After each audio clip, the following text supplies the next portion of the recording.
Baitin po natin mga bossing ko ang mga tao na ubod ng sama ng ugali sa inyo or sa inyo pong mga anak or sa inyo pong karelasyon na yung bang tipo na hindi nyo naman sila inaano. Dapat yung hindi ka inaano, baka kasi inaano nyo rin pagkatapos nagbabawian lang kayo. Mas maganda mga bossing ko, hayaan nyo lamang po siya at gawin nyo po ito para ang taong yan ay bumait. Kung halimbawa ikaw ay namamasukan, napakasungit ng inyo pong amo, na tama naman yung ginagawa ninyo pero lagi kang napapagalitan at sobra ang ginagawa sa inyo, subukan nyo po ito. Kailangan mo ng buo na dahon ng laurel mga bossing. Or kaya yung inyo pong anak ay may nagmamaltrato, may nananalbahe, or kaya po yung karelasyon po ninyo, ganun din na lagi inaaway siya sa trabaho. Subukan nyo po ito.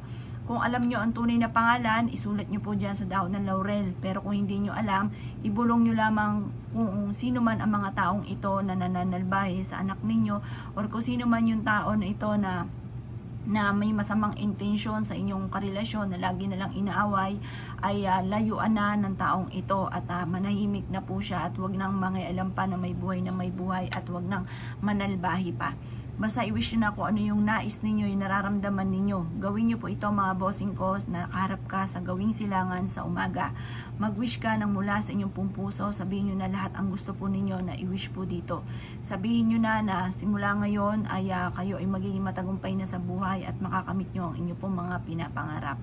At sabihin nyo po, smooth nyo ng makakamtan po ito at wala ka na magiging iba pang isipin, magiging balakid sa buhay po ninyo. Basta mag-wish ka ng mula sa puso, makakamtan nyo kung ano man yung ninais po ninyo.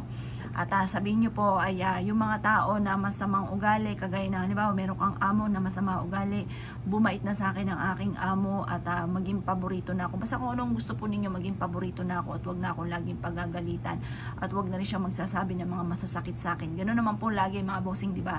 Or kaya po yung halimbawa yung anak ninyo hindi naman naniniwala sa ganito, pwede kayong gumawa kahit kayo na lamang. Ano yung karelasyon ninyo hindi naniniwala, basta sabihin nyo, kayo na ang bahala, kayo na ang gagawa. Basta ito ay gagawin nyo lamang sa may silangan ng mga bandang alas 7, i-wish ang lahat ng hangarin po ninyo. Kasi alam nyo po ba, ang dahon ng laurel, pangkalahatan po yan. Ultimo sa mga wishes tungkol sa pera, pagpapatupad sa mga pangarap, pang-alis ng mga kamalasan, lahat po na maaari nyong i-wish nyo na po mga bossing ko sa dahon ng laurel. Proven po yan na maswerte. Ngayon pa mga bossing, pagkatapos nyo pong mag-wish, ito pa mga bossing ko ay susunugin po natin. Ngayon, pag nasunog na natin, huwag nating tatambuin yung alikabok po nito or yung pinag-abuhan niya. Hayaan nyo siya na mapawid ng hangin. Kasi yung pagpawid po niyan, yan pa mga bossing ko ay panawagan para kung ano man yung mga winish po ninyo sa dahon ng laurel ay kaagad na itong matutupad. Kaya kung ikinaniniwala at nais nyo po itong gawin, huwag ka na magpatumpik-tumpik pa, subukan nyo po ito.